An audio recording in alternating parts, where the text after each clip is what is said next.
J'ai un rapport à mon corps qui est pas évident depuis de longues années parce que j'ai eu un cancer quand j'avais 15 ans et je suis ménopausée depuis. Avec le confinement, je suis retournée chez mes parents et j'ai eu des grosses tendances hyperphagiques. Mes troubles du comportement alimentaire ont fait boum. Et je me suis retrouvée du coup à manger de stress. C'était pas très sain tout ça. Ce qui a surtout été très compliqué, c'est que avec le confinement, il y a eu l'arrêt des rendez-vous médicaux, sachant que je suis en rééducation plusieurs fois par semaine. Avec un corps vulnérable, en étant une personne à risque, parce que du coup j'ai eu une greffe, donc mon système immunitaire est pas au top. Savoir que ton corps il est hyper fragile dans une pandémie, ça va être dur. Que franchement tu vas vraiment devoir faire de ton mieux tous les jours pour limiter la casse et t'essaies de te dire que ouais, ce corps il est si important et essayer d'en prendre soin c'est vraiment c'est une chose fondamentale en fait. L'expérience Covid, je la recommanderais pas sur TripAdvisor, c'est sûr. J'avais juste vraiment mal à la gorge, j'ai eu des petites migraines et j'ai pas eu vraiment de fièvre, un peu de tout. Mais les pires trucs, c'est arrivé après en fait. J'ai eu des espèces de grosses détresses respiratoires, j'ai dû aller 2 fois aux urgences. J'arrivais plus à respirer en fait, parce que ça fatigue tout ton corps, genre tout mon corps il sait plus faire, il sait plus respirer. Donc je dois faire de la kinésithérapeute respiratoire pour réapprendre à faire de l'effort en fait. Je viens de me raser la tête pour ce deuxième confinement. Ça fait 4 ans que j'y pensais, je sais pas. Il y a un jour, ça a tilté dans ma tête et j'ai dit ok, je vais me raser la tête. Du coup, je l'ai fait. J'avais 2 appréhensions, c'était d'être moche. La deuxième, c'était que j'avais l'impression que me raser la tête, et ben, ça allait genre changer qui j'étais, genre j'allais devenir badass du jour au lendemain. Et bah, c'est pas vrai. Mais c'est cool d'avoir les cheveux rasés. Et c'est cool de se rendre compte que, en fait, peu importe à quoi on ressemble, l'important c'est ce qui se passe à l'intérieur. Oh, allez, je suis philosophe.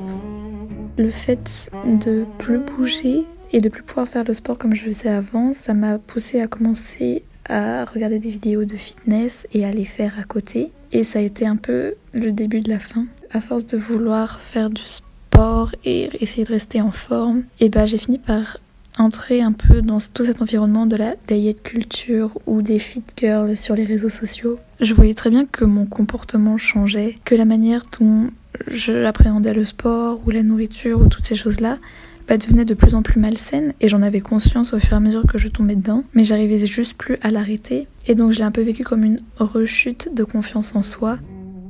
Je me suis retrouvée seule avec moi-même et je me suis rendu compte que j'avais un vrai problème avec mon alimentation. Du coup, je me suis retrouvée à vraiment regarder mon corps à la loupe, à tâter mes côtes très souvent, à prendre mes mensurations avec un mètre ruban, ce que je ne faisais jamais. Je suis même partie dans des délires très malsains qui sont de compter les calories qu'on mange, tout ça. Et je sais pas si c'est vraiment dû à un problème d'ordre d'un trouble du comportement alimentaire ou si c'est juste parce que maintenant que je suis seule avec moi-même dans mon appartement, j'ai que ça à regarder et c'est une idée de contrôler quelque chose alors que je n'ai plus trop de contrôle sur ma vie, sur ma situation. Ça fait 4 ans que je fais de l'anorexie mentale. Lors du premier confinement, je me suis rendu compte que j'arrivais plus à faire face à la maladie seule et du coup j'ai demandé de l'aide et j'ai été hospitalisée pendant 4 mois. Du coup voilà ce que le confinement a permis de changer dans mon rapport au corps, même si c'est vraiment honnêtement encore compliqué d'accepter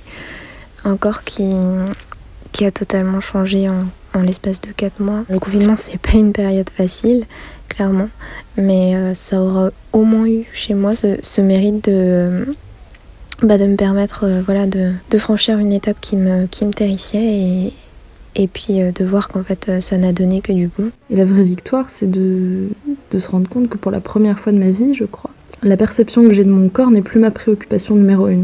Pendant des années, j'étais persuadée que le jour où j'aurais le corps que je voulais, là, c'est bon, je pourrais vivre ma vie pleinement.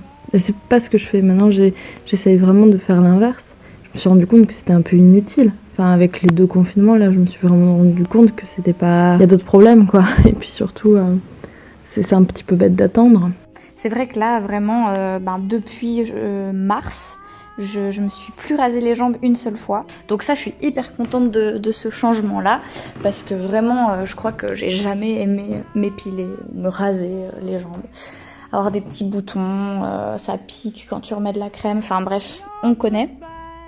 C'est un peu comme si j'étais devenue encore plus introvertie qu'avant. Comme si j'étais devenue surconsciente de mon corps. Et déjà, j'étais très très consciente de mon corps. Comme si, vu que j'avais passé des mois de confinement en tête à tête avec, je voyais il était trop là, je sais pas. En fait, maintenant que j'y pense, je trouve que je suis devenue coincée du cul depuis. Ça n'a aucun sens. Clairement, j'ai passé la moitié de mon année 2020 en jogging, en pyjama, avec des grosses fringues confortables et tout. À force de voir du coup mon corps un peu avec mes nouveaux bourrelets, etc., en jogging toute la journée et de me sentir complètement amorphe dans mon lit. Ces moments où d'un coup je m'habille bien avec des fringues qui me plaisent, que j'ai choisies, où je me maquille, mais ça me donne une confiance en moi énorme d'un coup. Et vraiment là pour le coup c'est même pas pour le regard des autres. Avant j'adorais mon corps nu et maintenant il y a eu un espèce de renversement où je me sens hyper à l'aise quand d'un coup je suis bien habillée. Avant je pouvais pas juste être chez moi sans soutien-gorge et maintenant j'y arrive, je passe des journées entières sans soutif et ça fait du bien. Avantage, la liberté. Inconvénient, j'arrête pas de faire des sorties de boobs. Je passe mon temps à montrer mes nibards sans faire exprès, c'est un carnage. Ah oui, il y a un dernier truc, c'est la question du sexe et de l'abstinence. Mon copain est étranger, mes chances de faire l'amour sont réduites à néant. Et faire l'amour dans le rapport au corps, pour moi, ça a toujours été un espace de libération, de jouissance de mon corps, où je me sens belle, etc. L'abstinence ne me permet pas d'avoir cette jouissance et cette liberté, cette appréciation de mon corps que je peux avoir via le sexe. Une prof de yoga qui a dit quelque chose il y a quelques semaines, qui a résonné en moi. Elle a dit créer de l'espace en vous. Et putain, c'était ça en fait que je cherchais et dont j'avais besoin. Créer de l'espace en moi, de la mobilité, de la souplesse pour aller plus loin en moi. C'est très bizarre, mais c'est exactement ça.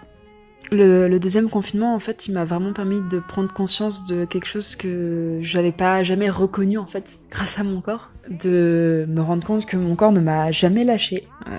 Il est jamais malade. Et c'est vraiment un truc que j'ai tilté pendant ce confinement-là, en fait, de savourer à quel point mon corps est fort et il m'accompagne tous les jours et il m'a emmené dans des exploits que jamais j'aurais cru faire. Du coup, j'ai profité de ce confinement-là, avec l'arrivée de l'hiver, pour vraiment lui donner du repos, prendre le temps de se réapprivoiser dans un rythme vachement plus lent. Mon rapport avec mon corps, le second confinement, ça a été un moment de langueur et une torpeur d'un mois, mais une torpeur très agréable comme une sieste de fin d'été. C'est comme ça un peu que je pourrais décrire mon rapport avec mon corps actuellement, une sieste de fin d'été, au mois de novembre.